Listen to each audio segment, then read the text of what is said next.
Hi everyone. This morning in our Zoom meeting we couldn't get the alt text box to come up to label our image, and I'm not sure why that was happening, but I do want to show you how to do this now. So here is our Google Doc. We have an image here and we're just going to right click on the image and you will see alt text is an option. Now it's more important to fill out the title of the alt text instead of the description.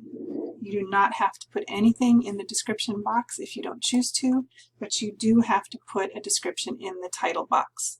So here we're just going to put welcome.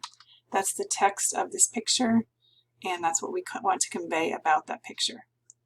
Then click OK, and you should be all set. So just right click on your pictures after you insert them, and you should be able to label them successfully.